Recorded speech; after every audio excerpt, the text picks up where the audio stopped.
My name is Delaney Rowe. I'm 30 years old, and for the past 3 years, I've been keeping a secret from my family, a secret that would eventually make them question everything they thought they knew about success, legacy, and me. In the Rowe household, legacy wasn't just a concept, it was law carved into the very bones of our brownstone in Beacon Hill and etched into every family dinner, every framed newspaper article, every plaque hung in the long hallway leading to my father's home office. We weren't just another upper-crust Boston family with a lineage to brag about. We were Rowe and Prince LLP, one of the oldest and most respected law firms in Massachusetts. My mother, Caroline Whitmore Rowe, was the name people whispered at legal galas. Brilliant. They'd say, ruthless, elegant, unstoppable. My father, Edwin Rowe, was the public-face sharp suits, polished speeches, and a handshake that had opened doors on Capitol Hill. Together, they were legal royalty, and I was the heir who quietly rejected the crown. To them, I was the wayward one, the brilliant but unfocused daughter who had potential, a word I'd grown to hate. They didn't see me as rebellious or foolish exactly, no worse. They saw me as confused, lost, temporarily off track, a phase. The expectations were set before I could form full sentences. I would attend Yale like my mother, intern at Rowe and Prince in the summers like my older brother Grayson, then Harvard Law clerkship, and finally a seat at the family table first as junior partner, then eventually senior. My path had already been paved in stone. I was just expected to follow it, quietly, gratefully, but something cracked in me early on. Maybe it was the late nights when my mother would quiz me on appellate court decisions over dinner, or the cold silences when I brought home anything less than an A in the right subjects. Maybe it was the way Grayson would place a condescending hand on my shoulder and say, "Law's in our blood, Lane. You'll find your way back to it." Like passion was a tide I would eventually surrender to. But that tide never came. At Stanford, far from Boston and the walls of our legal dynasty, I changed. I enrolled as a political science major to keep up appearances, but in secret I took classes in logic, data science, and artificial intelligence. I started spending long nights in the engineering library, not the law stacks. I built my first parser for legal text on a borrowed server and couldn't sleep for 2 days because my brain was on fire.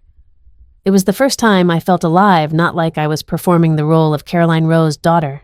By sophomore year, I was double majoring in computer science.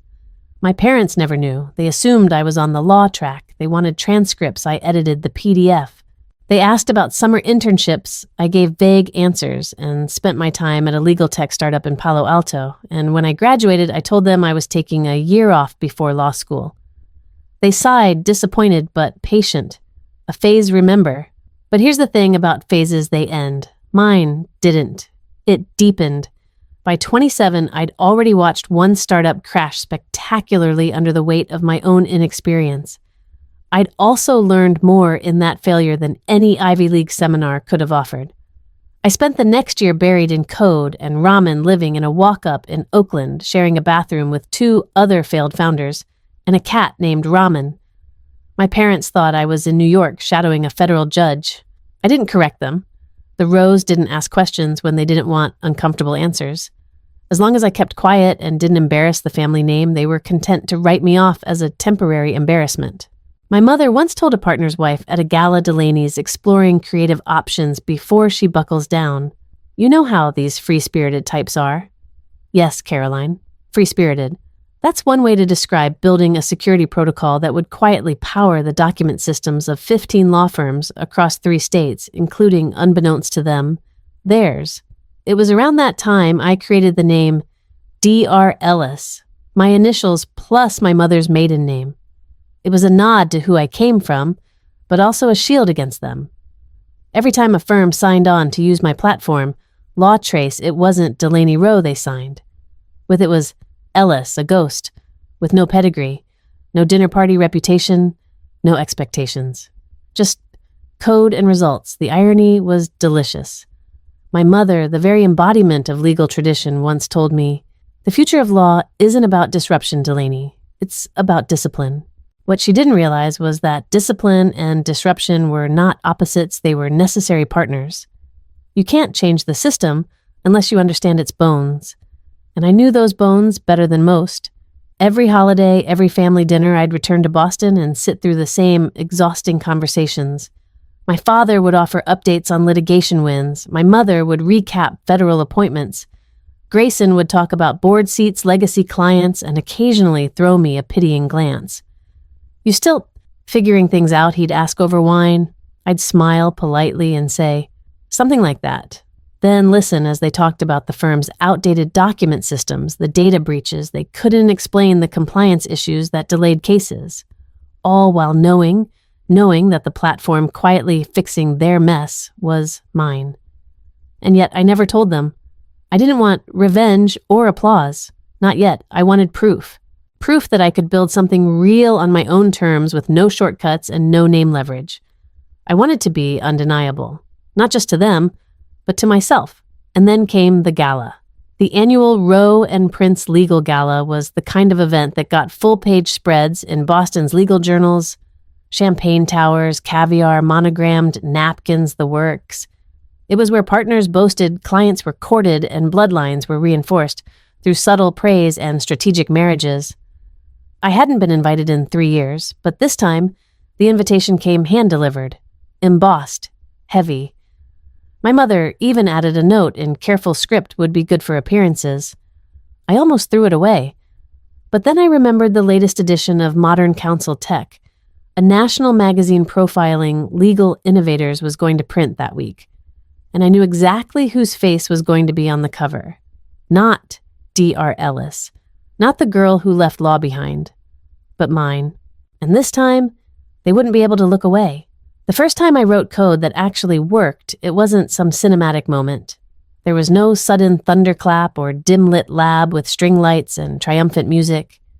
It happened in a basic computer lab on Stanford's West Campus, surrounded by half-eaten granola bars and the gentle hum of overworked fans. I was 18, pretending to be a poli-sci major with a minor in legal studies, but the class was CS 106A programming methodology, and I had signed up in secret. Our first project was simple build a program that mimicked a calculator. Buttons, basic math, nothing revolutionary. But something about it hooked me. I spent 5 hours obsessively cleaning up my code, making the interface smoother, then pushing the logic beyond what the assignment asked for, like the system would reward me for trying harder. I didn't tell anyone, not even my roommate. That night, after submitting it, I sat in the quiet of my dorm stairwell and felt something I'd never felt before in all my years, chasing approval in the world of suits and statutes. Control. In law, everything was interpretation, nuance, context. Nothing was ever truly complete. But in code, things either worked or they didn't, 0 or 1. The moment it compiled clean, it was like the universe whispered back, "You got it right." From that moment, I was in. But, of course, my schedule still said political science. My emails to my mother still referenced mock trial. And I still forwarded her notes about externships with Judge Callahan in New York because it was easier than telling the truth. The truth would have triggered a war I wasn't ready to fight. At the end of freshman year, I made my first real shift. I sat in on a graduate seminar in machine learning and legal data structures. I wasn't supposed to be there. Half the class had already published papers in IEE. But I stayed quiet, took notes, and submitted anonymous questions through the online board. That's when Professor Lillian Drake noticed me. Drake was a legend. A former federal prosecutor turned data scientist. She built the first algorithm to predict judicial bias in sentencing, got sued by 3 judges, and still came out with tenure. She didn't tolerate fools. She didn't suffer pretenders. But after one lecture, I stayed behind and nervously asked her about case file parsing techniques.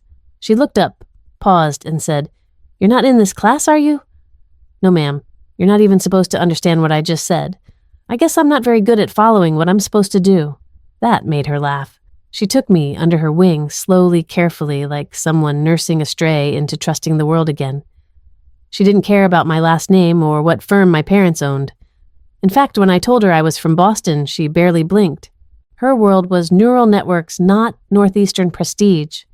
She introduced me to case automation theory, then to actual working products. LegalZoom was the tip of the iceberg. There were companies mapping entire court behaviors, calculating probable outcomes based on judge patterns, linguistic analysis, and docket history. But most of them had a fatal flaw: they were being built by engineers who didn't understand law or lawyers. They made the systems too flashy, too brittle, too far removed from the slow, stubborn way the legal world worked. That's where I saw my angle. I knew the culture of law. I understood the old world habits, the fixation on control, the resistance to change. I had lived it. I had absorbed the snide remarks, the reverence for precedent, the cigar-scented silence in conference rooms full of partners. I didn't want to burn that world down. I wanted to infiltrate it with tools it didn't see coming. So while my parents thought I was deep in constitutional law theory, I spent nights building prototypes. I called my early model Glass Brief, an AI that scanned legal briefs and flagged weak logic or language inconsistencies. It was crude, janky, but it worked well enough to impress a young associate at a mid-sized Oakland firm who agreed to test it on a few sample cases. That became my first informal client, and when they won a big motion hearing thanks to my tool, they referred me to another firm. I wasn't charging money. I wasn't even forming a company yet. I just wanted proof of concept. Every referral felt like a secret rebellion. Every quiet success was a brick in the road out of their shadow. Still, I lived in duality. Stanford by day, silent builder by night.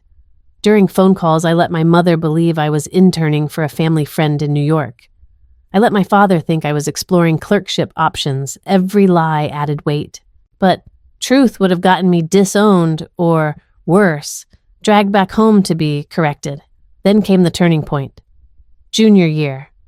I entered a campus pitch contest under the name D.R. Ellis. I presented a cleaned-up version of Glass Brief, now rebranded Law Trace, with a basic dashboard primitive NLP engine, and a bold promise: legal infrastructure for the firms who think they don't need it yet. Out of 150 entries, I made the top 5. When I walked into the finalist room and saw Drake sitting on the judging panel, I almost turned around. But she just gave me a single nod, small, steady, and enough to keep my knees from giving out. After the pitch, she walked up and said quietly, "You're not hiding, you're incubating. But one day, Lane, you're going to have to come out." I nodded. But not yet. Not until I'd built something that could stand, even if no one ever knew it was mine. It didn't fall apart all at once. Most disasters don't. They unravel slowly, one frayed thread at a time, until suddenly you're standing in the middle of a mess you thought you had under control. My first startup didn't die with a bang. It died in a Google Doc. The version of Law Trace I submitted for the Stanford pitch competition got some buzz. After the contest, one of the judges, a venture associate from a small fund in Palo Alto, reached out. We met at a coffee shop on University Avenue, where I showed him the alpha dashboard running on my laptop. He was polite, intrigued, and 23. A week later, his firm offered me a pre-seed round just under $200,000. I'd never seen that many zeros wired into a bank account with my name on it, and for a while, I floated. I got 2 roommates together, registered the company as an LLC, and moved out of student housing. I told my parents I was studying abroad, which conveniently explained the San Francisco zip code. I said I was shadowing a legal scholar in Zurich. They didn't ask questions, just reminded me to dress conservatively and stay away from tattoos and caffeine. I was 22. We moved fast. Too fast. I hired 2 recent boot camp grads who'd built decent GitHub portfolios, convinced a friend from an ethics seminar to act as co-founder on paper, and started building the platform beyond anything I'd prototyped in school. Our mistake wasn't the tech, it was the product. We built a beautifully clean legal AI that predicted settlement ranges based on historical case law. It was flashy, accurate in theory, and completely useless in actual practice. We thought attorneys would love it. They didn't. They didn't trust the math. They didn't want a tool that told them what they should settle for. They wanted a tool that made them look better in front of clients. And then came the compliance issue. One of our early users, a paralegal at a boutique litigation firm, uploaded sensitive deposition files without redacting names. Our server logged everything. We were using a third-party cloud storage solution that wasn't properly encrypted. I knew we weren't HIPAA compliant yet, but we were still in closed beta. I thought we had time. We didn't. The firm threatened legal action. My venture associate ghosted. Our seed round collapsed before the documents did. We received a formal cease and desist within 2 weeks. I fired. The team dissolved the LLC and deleted the pitch deck I'd sent to half the contacts in my mentor's network. I didn't tell Professor Drake I couldn't. Instead, I moved into a sublet in Oakland. Windowless, cheap, the kind of place where the floorboards had secrets. I couldn't afford anything else, and frankly, I didn't feel like I deserved anything better. I kept telling myself it wasn't that bad that all great builders had a first failure. But no matter how many motivational blog posts I read, the weight in my chest didn't lift. I stopped checking my email, stopped answering messages from old classmates who still thought I was in Zurich, stopped calling home. I slept too much, or not at all. Ate ramen twice a day and pretended the MSG was fuel. I watched hours of legal dramas on mute, not because I cared about the plot, but because the silence reminded me of courtrooms. Orderly, predictable. Nothing like my life. Depression isn't dramatic. It's not screaming into the void or standing on rooftops. It's the slow erosion of conviction. It's the way your body forgets how to move purposefully, the way a day disappears and you don't even remember if you brushed your teeth. My mother sent an email around that time, a quick note. Hope Zurich is treating you well. We may have a board seat opening in the DC office next summer. Something to consider. Love, Mom. No inquiry. No warmth, just the same cold assumption that I was on pause not broken. I almost replied, but I didn't. One night, probably a Tuesday, maybe a Thursday, I woke up from a dream about a courtroom, not a real one. A hybrid part, Beacon Hill, mahogany part, Silicon Valley, open floor plan. In it, someone was trying to alter a will and the system in place flagged the document as compromised. But instead of a lawyer raising an objection, it was software. A glowing interface, an algorithm that understood when something didn't match the expected logic flow. I sat up, heart pounding. I hadn't touched code in 2 months, but something inside me kicked. I opened my old laptop, powered it up with trembling fingers, and typed, what if legal documents could flag themselves as untrustworthy? I wasn't thinking about funding, or my parents, or even redemption. I was just trying to build something that worked. Again, I didn't plan to build a company again. After the first failure, I promised myself I'd wait until I had more experience, more funding, more clarity. But the idea that had woken me in the middle of the night wouldn't let go. What if legal documents could detect their own compromise? What if, instead of relying on human review contracts and filings, carried embedded intelligence code that could catch manipulation before it mattered? I couldn't stop thinking about it. It started as a sketch in my notebook, then a crude script, then a working prototype that flagged inconsistencies in clause sequencing and signature mismatches. I called it trace seed, short for the digital trace the system left when a document was altered. I wasn't trying to launch anything yet. I just wanted to see if the concept held weight. It did. The more I coded, the more the fog lifted. The depression didn't vanish overnight, but something clicked every time I got a new rule to work. I was rebuilding not just the system, but myself. And this time, I wasn't going to make the same mistakes. No more big splash. No more chasing headlines or venture kids with more swagger than substance. I wanted quiet. I wanted control. I wanted something that would grow, not because of noise, but because it worked. So I created a new identity, Dr. Ellis. Not anonymous exactly. Just depersonalized. The initials were mine, Delaney Rowe, and the surname was my mother's maiden name. It was a way to hide in plain sight, a way to build something real without anyone connecting it to Beacon Hill or the girl who once dropped out of law school before even applying. I registered a Delaware LLC using a business P.O. box and a privacy attorney I met in an online founder forum. The name, Law Trace Technologies. Simple, trustworthy, not flashy. Then I started recruiting. I didn't look for Ivy Leaguers or startup stars. I looked for people like me, brilliant, burned once, and quietly rebuilding. I found Tony, a self-taught engineer who dropped out of college after getting doxxed during a campus harassment scandal. She had a gift for architecture and the kind of clean, elegant logic that made my jaw drop. Then came Malik, a cybersecurity expert who once led a corporate red team before a minor hacking scandal ended his upward trajectory. His resume was radioactive to traditional firms, but he saw gaps in code like most people saw spelling errors.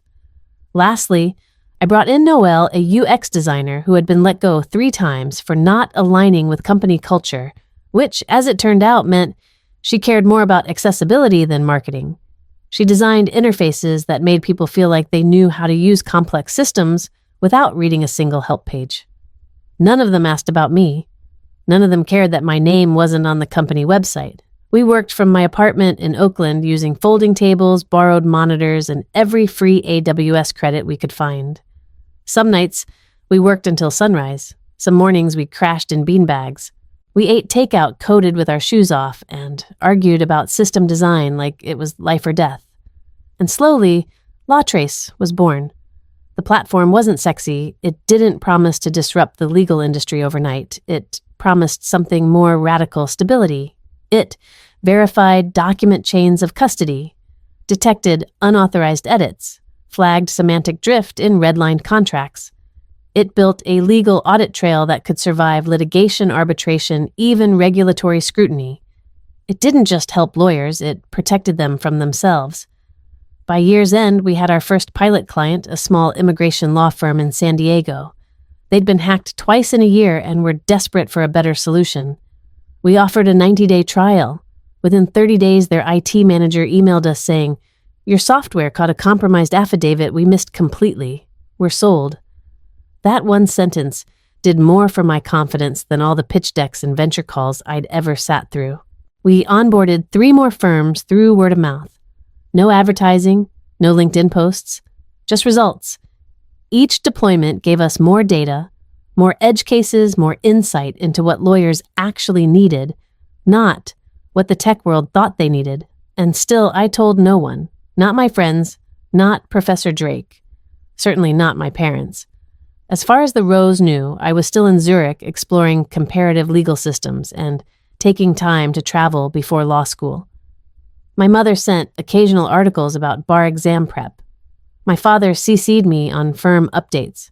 Grace and my brother sent a birthday text that said simply, "Hope you're well."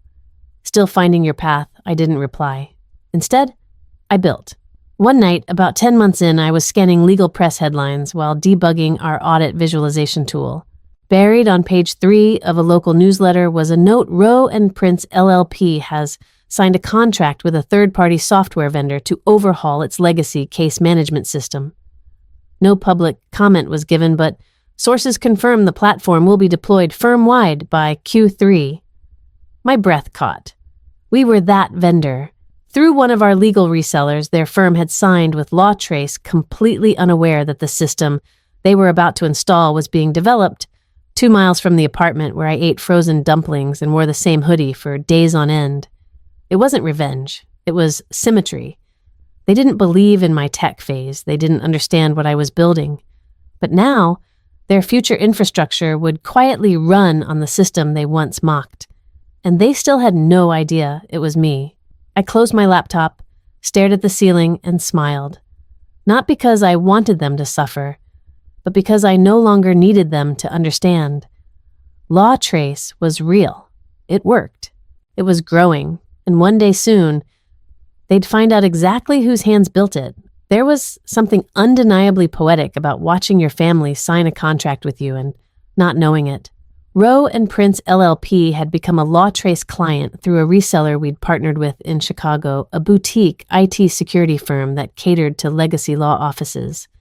They didn't need to know who we were, only that our software worked. The rep who handled their account never connected the dots. No one did, and I liked it that way. It gave me distance, control, power. Still, the day I saw the email come in from Sarah, Connors, rowprince.com, requesting onboarding assistance, my chest went tight.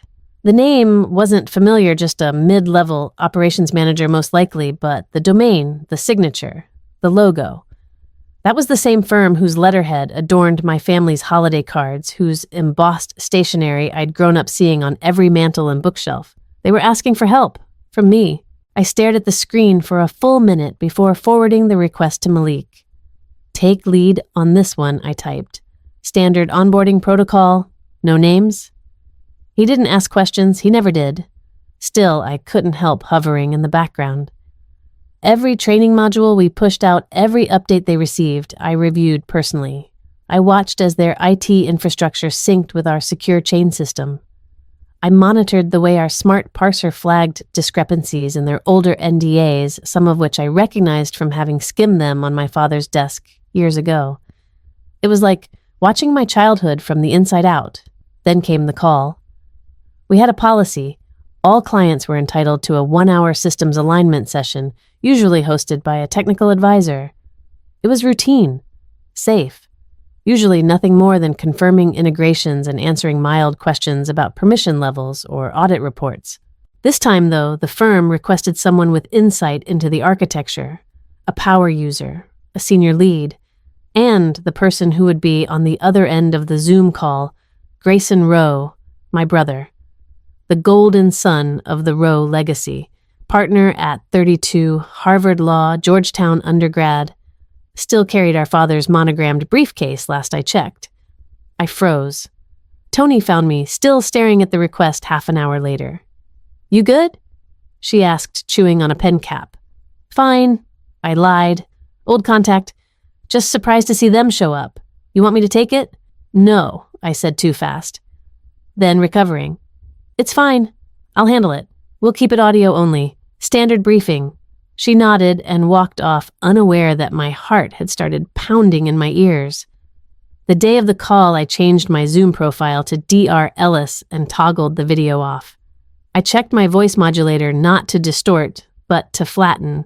I didn't need my brother recognizing the slight rasp I'd picked up from 3 years of dry California air. At exactly 9:00 a.m., the screen blinked to life. Hello? Grayson's voice came through smooth and practiced, confident as always. Good morning, I said, keeping my tone steady. This is Ellis from Law Trace. You must be Mr. Rowe. Call me Grayson, he said, as if we were old friends. Appreciate you hopping on. Your platform's impressive. Thank you, I replied. I understand your firm's transitioning from an in-house management system. Grayson chuckled lightly. That's a diplomatic way of saying we were using software that belonged in a museum. I almost smiled. That sarcasm, dry, charming, just enough self-deprecation, was how he won over juries and journalists alike. It was also how he masked cruelty. We went through the integration details. He asked smart questions, posed hypothetical use cases, and pressed me respectfully on security features. We've had issues in the past, he said. Stuff slipping through the cracks, document versions getting crossed. Minor, but enough to cause concern. I understand, I said. LawTrace was built to preserve integrity across every step of document evolution. It's not just audit logs, it's forensic lineage. He paused. That's a hell of a phrase. Thank you. There was a beat of silence. You sound familiar, he said suddenly. My pulse jumped. I've worked with a number of Boston firms, I said carefully. Could be that. Huh, he replied. Yeah. Maybe. He moved on thankfully. As the call wrapped, he added, You know this thing, LawTrace, it's got bite. Doesn't just sit quietly like other tools. It challenges how we work. That's rare in legal tech. I built it to keep the system honest, I said, before I could stop myself. Another pause. Well, he said, voice thoughtful now. It's about damn time someone did. He logged off, and I sat in my chair, palms damp, unsure if I wanted to laugh or throw up. Grayson had just complimented me, not knowing it was me, not because he had to, but because he meant it. It was the first true praise he'd given me in a decade, and he'd meant it for someone else. That night, I lay awake staring at the ceiling. The irony settled in like fog. My family had always framed me as the deviation, the one who drifted.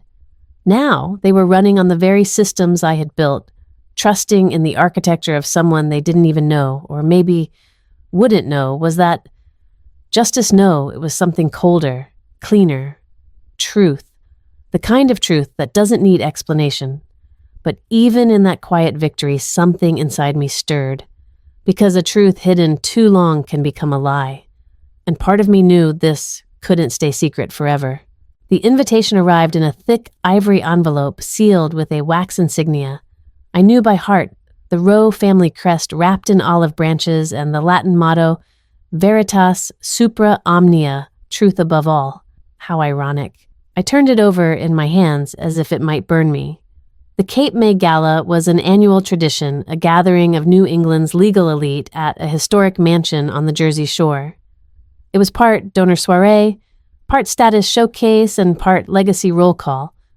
My parents hosted it every July. Growing up, I wasn't allowed to attend until I turned 16, and even then, only if I wore heels, kept my posture straight, and didn't interrupt the grown-ups. After Stanford, the invitations had stopped coming. Until now. A handwritten note from my mother was tucked inside the envelope. You've been missed. It would be good for you to be seen again. That was how she wrote, like a politician. I held it for a long time, unsure if the pressure in my chest was rage or something closer to grief. Tony noticed the envelope on my desk the next day. You okay? She asked. Depends on your definition, I muttered. Your family again. I nodded. They're hosting a gala. Sent me an invite. She smirked. To gloat or to reabsorb? Honestly, probably both. She leaned against the desk. You gonna go? I didn't answer right away. I thought about what it meant to walk back into that world after all this time, to be paraded in front of men who once patted my head and told me I was bright for a girl, or women who asked if I'd found a nice hedge fund husband yet. I also thought about the platform we'd built. About how Law Trace was now operating silently in over 20 firms, including theirs. About how none of them had any idea who was behind it. Maybe it was time they did. I arrived at the Cape May estate in a navy blue suit, tailored sharp, deliberately non-traditional. No gown, no glitter, just structured confidence. My hair was pulled back in a clean bun, and I wore no jewelry but a black smartwatch and a thin bracelet I'd coded to alert me in case of any urgent platform activity. Work was always close, even here. The valet took my rental car without looking up. I walked past the manicured hedges through the colonnade and into a hall lined with crystal chandeliers and voices I recognized but hadn't missed. Inside, the air was thick with money and memory. Delaney. The voice stopped me cold. Grayson. He stepped forward, glass of something amber in hand, his expression caught between curiosity and caution. He looked exactly the same, well-tailored, perfectly styled, and maddeningly composed. The kind of man who could commit a felony and have 3 witnesses call it a mistake. I didn't think you'd come, he said. Neither did I replied. Surprise? He looked at me for a long moment, then added, You look focused. I've been busy. Doing what exactly systems, I said simply. Infrastructure work. He tilted his head, but before he could pry further, another voice cut through the crowd. Darling. My mother descended the staircase like she'd been waiting for her cue. Elegant, ageless, dressed in a gown that probably cost more than my rent. You made it. She kissed the air near my cheek, then held me at arm's length, scanning me as if appraising a stranger. I wasn't sure the invite would reach you.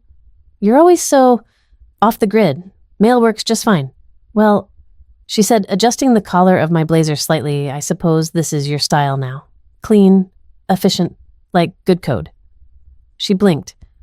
Pardon, never mind. As the evening wore on, I floated from conversation to conversation like a ghost in a former life. I sipped water, nodded politely, dodged questions, heard the same line over and over. So, what are you up to these days? Some said it with genuine curiosity. Others with veiled condescension, like asking a retiree if they still golf. At one point, I stood by the veranda doors alone, watching the moonlight fall across the garden. And then I heard it. Honestly, I think she went off and married a barista or something. Laughter.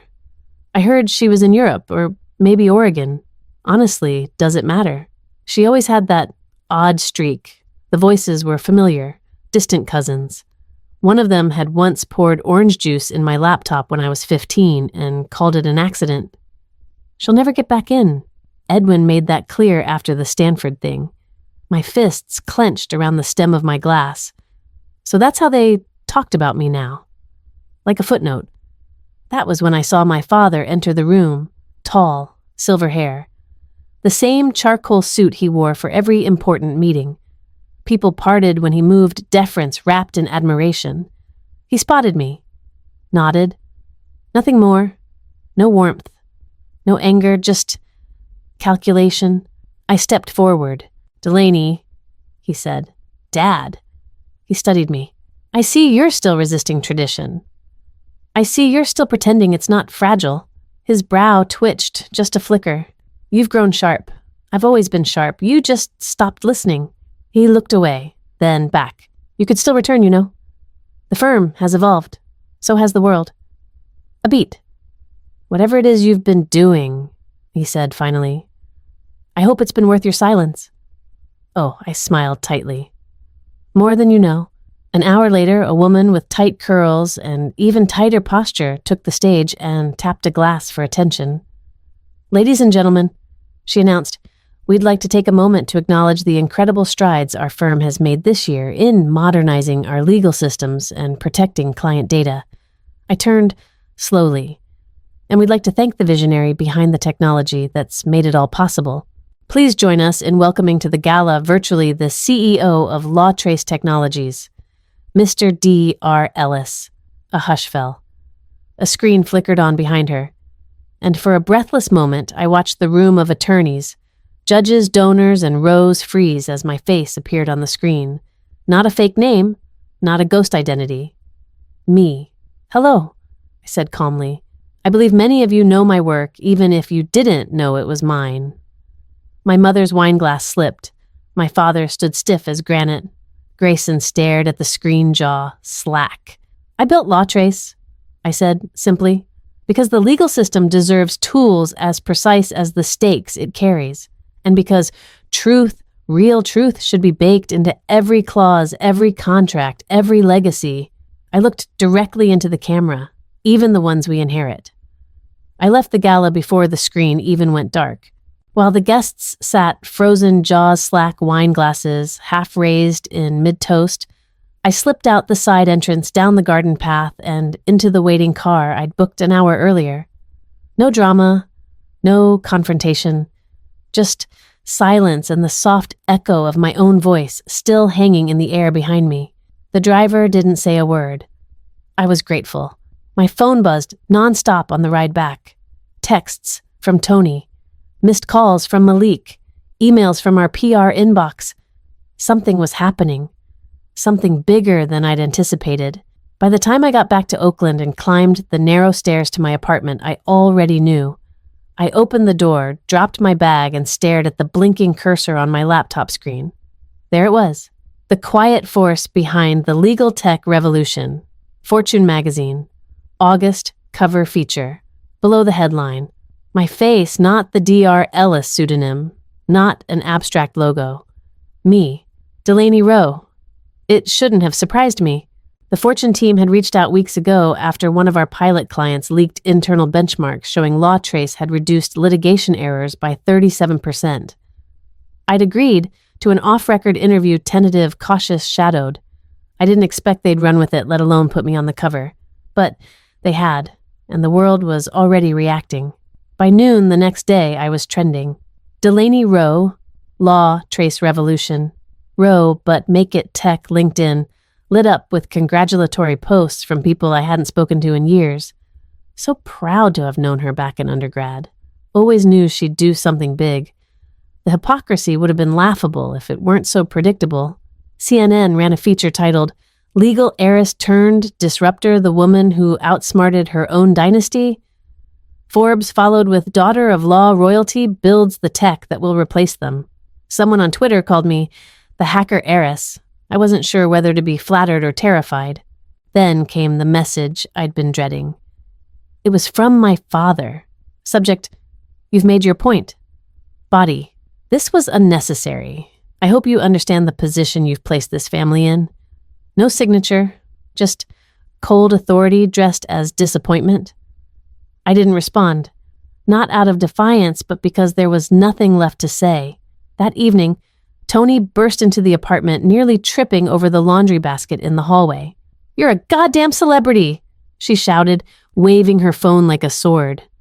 "I noticed," I said dryly. "You're on the Fortune cover. Do you realize what that means?" "I do. It means I can't hide anymore." She dropped her bag and sank into the armchair across from me. "You okay?" she asked, suddenly softer. I didn't answer right away. My hands were folded in my lap, fingers clenched too tightly. I thought I'd feel triumphant, I admitted. Like all these years of building quietly, all the late nights, the lies, the silence, it would all pay off in this big cinematic way. But I feel exposed. Like I walked into court without pants on. Tony chuckled. "Yeah, but you also walked in holding the winning brief." I gave a half smile. She leaned forward. "They can't take this from you, Del. Not your father, not the firm, not the press. You did this, and I had. For the first time, I wasn't the Roe disappointment or the mysterious Ellis. I was both, whole, named. But with visibility came consequences. 2 days later, Roe and Prince LLP issued a public statement. "We congratulate Ms. Delaney Roe on her recognition and success. We were unaware of her involvement in LawTrace Technologies when our firm became a client. While the professional relationship remains intact, we are reviewing internal procedures to ensure transparency going forward." Translation: "We didn't know she built it. We wish we hadn't used it. But now we can't back out without looking like fools." The media latched onto it. Articles dissected every line. Old photos of me as a teenager resurfaced me in oversized suits at mock trial, standing behind my father like a nervous intern.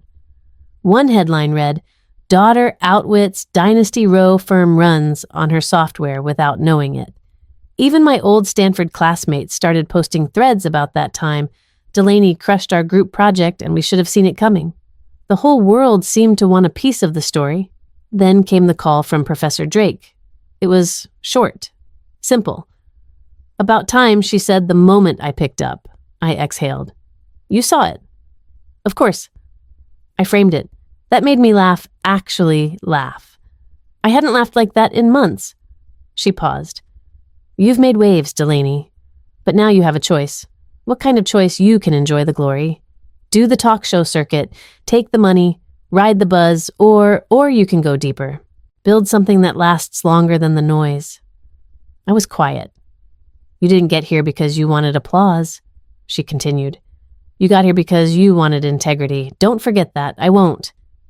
And, Delaney, yes, I'm proud of you. Not for the cover, for the code."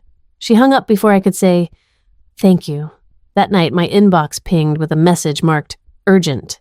It wasn't from the press. It was from a partner at Cassidy & Gray, one of the largest law firms in New York.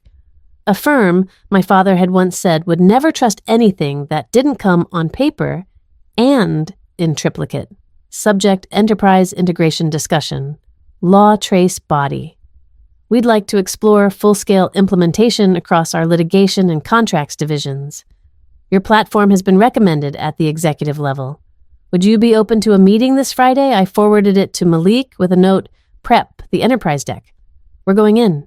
Then I sat back and stared at the screen. This wasn't just about me anymore. LawTrace was no longer the scrappy tool I coded in the dark. It was the new standard. I didn't sleep that night. I walked the block twice, drank tea I didn't finish, watched the lights of Oakland flicker like a motherboard blinking under pressure. When I finally sat back down, I opened a blank document and titled it, "Systemic Redesign: Why Legal Power Must Be Transparent."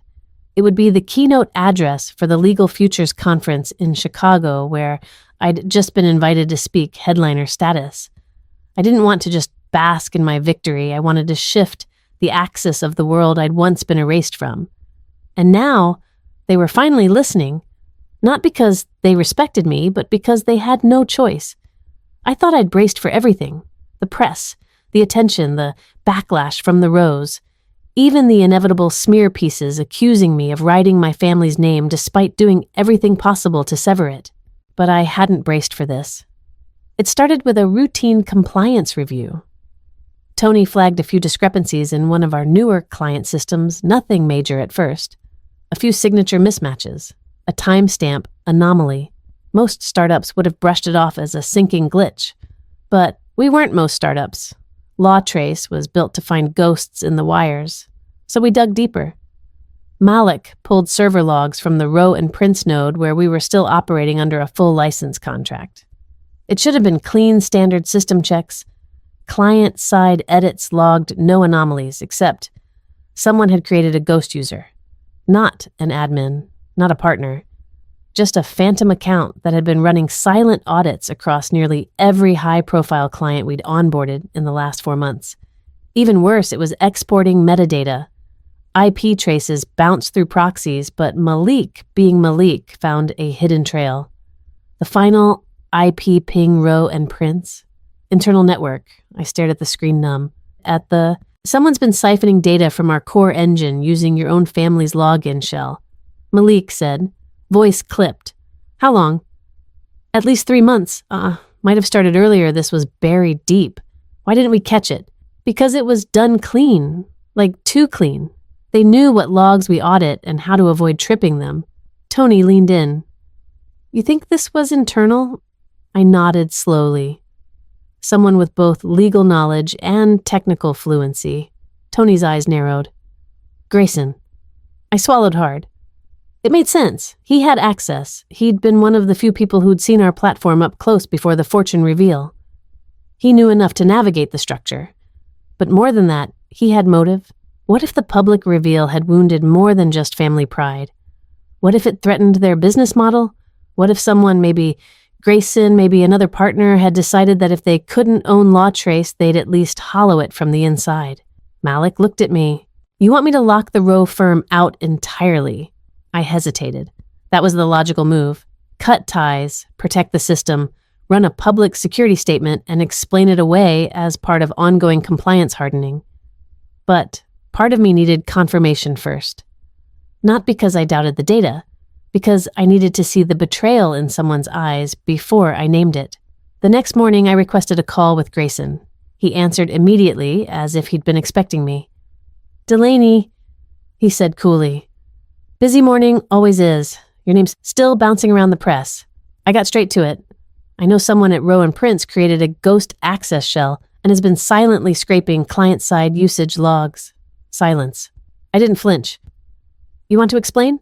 A long pause. Then I didn't authorize that. You didn't deny it. He exhaled. It wasn't supposed to be malicious.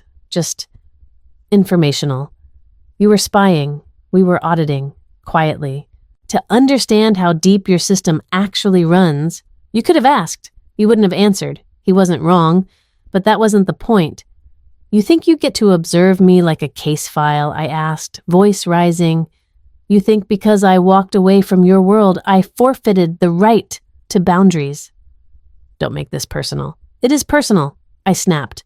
You used my creation without permission, you compromised trust, and in a legal platform, that's everything. A beat. I did what I thought was necessary, he said finally. To protect the firm, to understand you, that stopped me cold. He continued softer now. Dad said you were lost, that you'd wandered. But I saw the code, the layers, the architecture. You didn't build LawTrace out of rebellion, you built it out of conviction, and I needed to know if it was real. You could have just asked if I was capable, I said, voice like glass. But you didn't want truth. You wanted proof you could still control me. He didn't deny it, which was answer enough. After the call, I walked into the war room and gave the order. Cut them out, I told Malik. Full lock. Not just lock. Burn the bridge. Pull their license. Notify legal. Malik raised an eyebrow. You sure? Yes. And draft a statement. By noon, the following press release went live on LawTrace's homepage. Due to breach of internal trust protocols and unauthorized access attempts, LawTrace Technologies is formally terminating its service agreement with Row and Prince LLP effective immediately. We believe legal technology must uphold the same principles it is designed to protect transparency, consent, and integrity. We thank our partners for supporting a safer, cleaner future for legal infrastructure. The backlash was immediate. Some accused me of playing out a family drama on a public stage. Others called it brave, decisive, a rare act of corporate accountability. CNN invited me for a televised interview. I declined. But I did post a short video, just me in my office in front of the code screen, no makeup, no script. Technology, I said, is only as ethical as the people who design it and those who use it. If we don't enforce boundaries, if we allow even family to blur consent and transparency, then we aren't protecting anything. Not law, not legacy, not ourselves. That clip went viral. Tony texted me a screenshot of a Reddit thread titled, "Delaney Rowe is the CEO we actually deserve." I wanted to feel victorious. Instead, I felt tired, because betrayal, even when it confirms what you always suspected, still hurts. That night, I opened my old file folder, the one I hadn't touched in years, inside a draft of a will I once ghost wrote for a law school exercise. A copy of the original Rowe firm handbook, a napkin with early notes for Traceed, and, in the back, a faded photo of me, age 16, standing in front of the Rowe firm lobby in Boston. I stared at the girl in the picture. She looked hungry, unsure, hopeful. She had no idea that one day she'd build a platform powerful enough to scare the people who raised her. And she definitely didn't know she'd burn a contract her father helped draft, just to protect her own. But she would have been proud. I didn't expect them to come. The invitation was short, just one line in an email sent to both of them marked, "Private. You've seen what I've built from the outside. If you'd like to see it from the inside, you're welcome to visit our office this Friday. No press, no cameras, just truth." I hit send and didn't check for a reply. I told Tony and the team to work from home that day. Malik would be remote anyway. I didn't want a stage, I wanted space. Space for my parents to walk through what I had created without noise, without armor, without anyone to interpret it for them. Friday morning came quiet. The Oakland sky hung low and overcast, the kind of gray that turns glass buildings soft around the edges. I wore black slacks, a dark blue blouse, and flats. No labels, no makeup, nothing performative. At 10:08 a.m., the elevator chimed. The doors slid open, and there they were. My father stepped out first, crisp as ever in a gray wool suit. Beside him, my mother wore a fitted cream blazer and a pearl brooch I remembered from childhood, the one she wore when arguing zoning cases or appearing on local TV panels. Both looked like they were entering a courtroom. "Welcome," I said, simply. My mother's eyes scanned the open floor plan glass partitions, exposed beams, soft lighting monitors lit with live dashboards. My father's gaze went straight to the central display screen on the far wall, a constantly shifting map of active contracts across jurisdictions color-coded by risk profile. "This is your headquarters," he said. I nodded. "LawTrace lives here." I didn't offer coffee. I didn't ask them to sit. Instead, I walked slowly toward the operations display. They followed. "This system," I said, gesturing toward the interface, processes over 12,000 active contracts daily. Each one is encrypted, monitored, and evaluated in real time for deviation triggers, language drift, missed compliance updates, third-party alterations. My father squinted at the metrics. "That's a proprietary parser custom built. It learns over time." My mother tilted her head. "How many firms use this?" 73, I said. 42 of them, Tier 1 law offices. 6 are government agencies. She didn't respond, but her eyes lingered. I walked them past the analytics hub, the UX testing wall, and the policy sandbox where Tony's team ran simulations. Everything was silent, intentional. Every detail I'd obsessed over, lighting that reduced screen fatigue plants placed to reflect biophilic calming patterns. Custom keyboards for the dev team. I let it all speak without words. They didn't ask questions. Until we reached the last room. It was a small glass-walled space tucked in the back corner. The wall opposite the door was covered in sticky notes, napkin sketches, hand-drawn mock-ups, my original designs. On one corner, pinned with a silver tack, was the very first notebook I'd used in that grimy Stanford sublet. Pages, still dog-eared, still raw.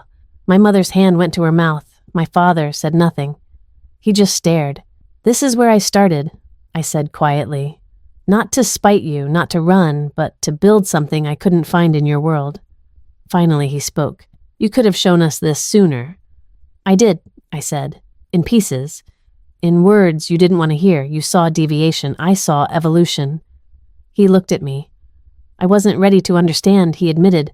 I let the words hang. And now, I asked. He stepped forward, studying the notes like archaeological fragments. Now I see what we missed. For once there was no edge in his voice, no condescension, just the faintest tremor of regret. My mother finally looked up. Why did you invite us here, Delaney? Because everything I've done up until now has been watched, judged, interpreted. I wanted this to be seen, a beat. Not for applause, I added. For truth. My father nodded slowly. Then, to my surprise, he turned to the wall and picked up one of the early UX flowcharts. This model, he said, tracing the lines you designed a closed feedback loop to catch unreviewed clauses before they go to client. I blinked. Yes, he gave a low whistle. Damn. That was the closest thing to admiration I'd ever heard from him. As we walked them back to the elevator, my mother paused. You know, she said quietly, when you left the firm, your father told the partners you'd come back. I didn't reply. I told them, she continued, you were building something we wouldn't understand until it was too late. The elevator doors opened. She stepped in, then turned. I'm glad I was right. The boardroom at Cassidy & Gray LLP felt more like a Supreme Court chamber than a modern workspace. Dark mahogany paneling, a 20-seat oval table carved with brass inlays, oil portraits of founding partners who looked like they hadn't smiled since Prohibition. It was a room built for tradition, for intimidation. I walked in wearing slate gray, clean lines, no statement jewelry, just clarity and control. Malik flanked me with a tablet. Tony stayed back in the hotel suite, ready to run live data if I needed it. But this time, I didn't bring the army. This had to be me. Across the table sat Edwin Cassidy IV, the firm's patriarch. He looked exactly like every news article had described him. White hair, combed back skin like parchment, a gaze sharp enough to file a patent. To his right, 7 partners, all white, all male, all with titles like Senior Counsel, Global Compliance Chair, and Legacy Integration Fellow. I'd reviewed each of their litigation histories before stepping foot in the building. Their collective net worth could rival a regional bank. None of that mattered, because today they were running their cases on my platform. Cassidy cleared his throat. Ms. Rowe, thank you for joining us. I nodded. Thank you for the invitation. I'll admit, he said slowly, we were surprised when our IT audit revealed the architecture of LawTrace. We hadn't realized we were dealing with a product built outside the standard commercial tech pipeline. That was intentional, I said calmly. A partner named Klein leaned forward. You mean to say this system was independently built without corporate funding or VZ oversight? Yes. How did you fund it? Revenue? From clients who believed in the work, not just the marketing. There was a pause. Cassidy narrowed his eyes. We've reviewed the data, he said. Efficiency up 24%. Error rates down 31%. Auto-flagged clauses that caught malpractice exposure we never would have seen. He tapped a finger on the desk. But what we don't understand is how it works. I smiled. That's why I'm here. I tapped my own tablet and projected the live model onto the screen behind me. This is a clause life cycle, I began pointing to the chart. Most firms treat contracts like static artifacts. Draft review store, done. But legal reality doesn't work that way. Laws change, precedents shift. What's safe today is risk tomorrow. They nodded. My system treats every clause like a living entity. It maps semantic drift, jurisdictional updates, even writing tone. It doesn't just store data, it questions it. Constantly. Another partner, this one from corporate, interjected. That's a lot of AI. How do you mitigate hallucination? LawTrace doesn't generate, it validates. Think of it as a constantly learning paralegal that never forgets a precedent. A quiet chuckle. The first break in the wall? Cassidy sat back. You're not selling us a tool, you're proposing a new framework for legal architecture. Yes, I said. I'm not here to plug into your system. I'm here to show you that your system is already behind. That landed. The room shifted. Now came the real questions. What about data sovereignty? Do your analytics models account for transatlantic data transfer regulations under the new UK, EU, US accords? Have you tested bias patterns in audit flagging between plaintiff and defense language? I answered each one without notes because I'd written every line of the risk logic engine myself. By the end of the hour, the questions slowed. Cassidy steepled his fingers. We're considering a 5-year exclusive integration, he said. Our legacy clients expect stability. If we make this shift, it has to be permanent. I nodded. That's not a problem. Here's the complication, he said carefully. We're being approached by your competitors' ones with longer public records and larger war chests. I know, I said. They've had more funding, more time in the media, more pitch decks, but they don't have one thing I do. Cassidy tilted his head. Which is skin in the system. I stepped forward, lowered my voice just enough. My name is on the line. Not a logo, not a product. Me. And if this platform fails, I don't just lose market share, I lose every inch of credibility I fought to build in a world that told me I wasn't the right kind of founder. The room was still. LawTrace works, I said. And it works because it wasn't built in a vacuum. It was built by someone who's been inside the legacy machine and chose to rewire it from the outside. Cassidy held my gaze. Then he did something that shocked even me. He smiled. Ms. Rowe, he said, you've made your case, and I have no more cross-examination. As I stepped out into the cold air of Manhattan, Malik caught up with me. You think they'll sign? He asked. They already did, I said, the minute they stopped interrupting me. We walked a few blocks in silence, the city pulsing around us.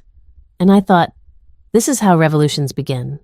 Not with fire, not with riots, but with quiet systems that work better than the ones that came before them, and the people brave enough to trust them. 3 days after the Cassidy and Gray deal closed, I received a call from a name I hadn't heard in years. Mara Klein. She had been my father's executive assistant at Rowe & Prince since I was 12. Quiet, razor-sharp, loyal to the firm, and to my father above all. Delaney, she said, her voice brisk as ever. I know we haven't spoken, but I came across something I believe you should see. I hesitated. You're still with the firm. Not anymore, she said. I resigned last month. Let's just say the direction changed. There was a pause on the line. Then she added, it's about your father. About something he did years ago. Something you were never told. We met the next day at a coffee shop in Back Bay. Boston hadn't changed much. Still proud, still proper, still quietly competitive. Mara arrived with a manila folder tucked under one arm. No laptop, no briefcase, just analog formality in a digital world. After polite greetings and an awkward pause, she slid the folder across the table. I opened it. Inside, copies of internal memos dated 7 years ago, all from Rowe and Prince, all concerning a shell fund called Nightingale Legal Futures. At first, the name meant nothing until I saw the recipient listed on a wire transfer. Delaney Rowe, $80,000. Disbursement Confidential Education Fellowship. My eyes narrowed. This isn't mine, I said. No, Mara replied, but it was issued in your name. Quietly, under the radar. Your father arranged it the summer after you left Stanford. He told the board it was a contingency in case she returns with a proper proposal. I flipped through the rest. Draft contracts, escrow agreements, notes in his handwriting. He'd created a backdoor financial pipeline to cushion my re-entry into the legal world only if I came back on his terms. It hadn't been a gift. It had been a leash. I thought he just disapproved of me, I whispered. I didn't know he'd planned the route back. Mara looked at me, her expression unreadable. He was never going to stop you from building something, Delaney. But he wanted it under his ceiling, on his floor plan. My throat felt dry. All these years I'd believed I was the one who'd walked away clean, independent, unfunded. But in the background, he had drawn the perimeter lines, quietly waiting to claim credit if I succeeded, or call me back if I failed. Why are you showing me this now? I asked. Mara's eyes met mine. Because you've already outrun the blueprint. That night, I sat in my office alone. The law trace dashboards pulsed silently across the walls, calming in their constancy, but I couldn't look at them. I was staring at the folder, its pages spread across my desk like an archaeological dig site. I remembered the week I'd almost accepted a grant from a private academic fund back in San Francisco. I turned it down because something felt off, something in the language too polished, too corporate. I hadn't realized then that it had been him. He had offered me freedom wrapped in invisible conditions, and I had almost taken it. The next day I called my father. I didn't plan on yelling, and I didn't. He answered on the third ring, his voice even. "Delaney." "I got a visit from Mara," I said. "She gave me the documents." Silence. "She said you created a fund in my name, one I never touched, never agreed to. I was protecting your options." "No," I said. "You were preparing my cage." He didn't speak. I kept going. "I thought you disapproved of me, that I had to build everything with no safety net. But the truth is worse. You were trying to hold the net under me in secret, just tight enough to pull me back when it suited you." There was a long pause. Then he said, "I didn't know how to support you without managing the risk." I exhaled, bitter. "That's just it," I said quietly. "You never saw me as someone to believe in. You saw me as a liability to mitigate." I waited for him to argue, to defend, to spin. He didn't. Instead, he said something that shook me. "I read the fortune piece 3 times, not because I didn't understand it, because I couldn't believe you did all that without needing me."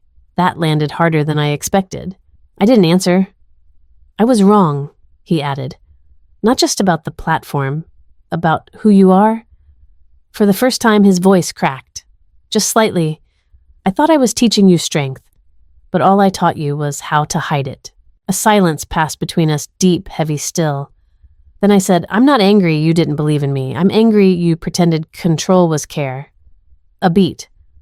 "I know," he said. I didn't forgive him, but I understood him more than I wanted to. Later that night, I took the folder and slid it into the bottom drawer of my file cabinet. Not to forget, but to remember that even power can be laced with fear. And that trust, real trust, can't be built on backup plans written in invisible ink.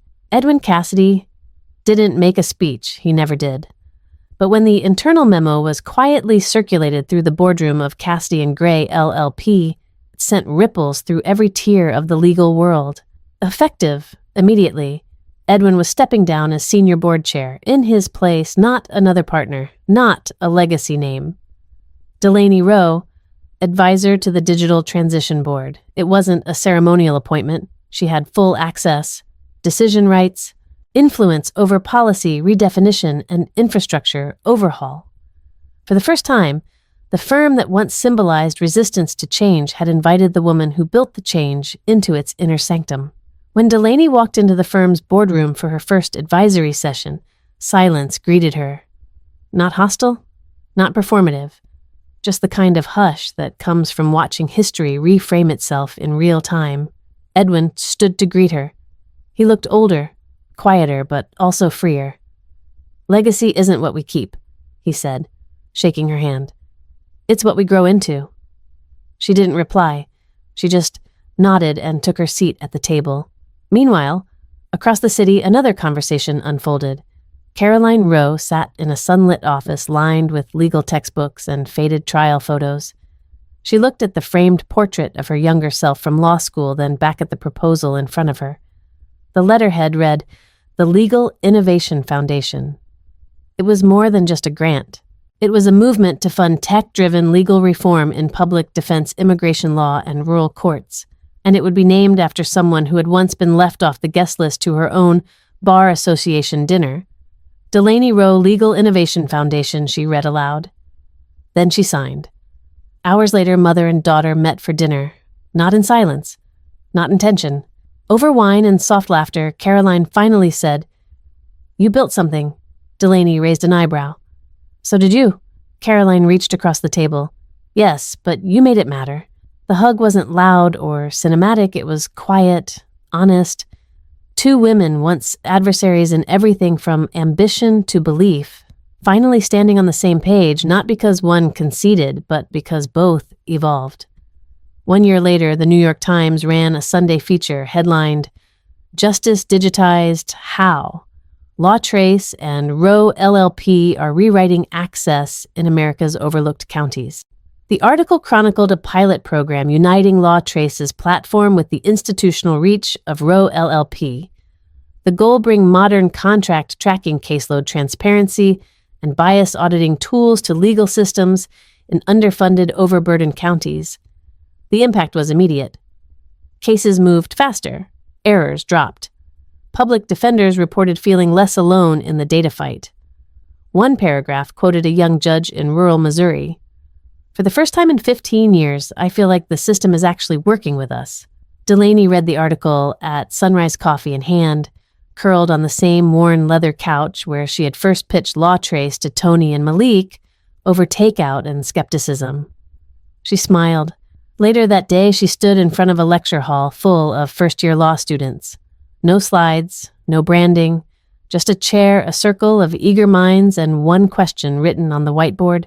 What does it mean to inherit something broken? She waited. Hands went up. Stories poured out. Students whose parents were paralegals, immigrants, convicts. Stories of injustice, of being unseen, of trying to decode a system never built for them. She listened to every word. Then she said, "Legacy isn't what you protect. It's what you evolve." She paused. Let it settle. Then closed. I was dismissed, overlooked, and underestimated. I built Law Trace because I wanted answers. I kept building it because I realized people needed them more than I did. If you've ever been told that your ideas don't belong, remember that's exactly where all great ideas begin. She stepped away from the board and turned back with a smile. Have you ever been dismissed for chasing something new? I'd love to hear your story.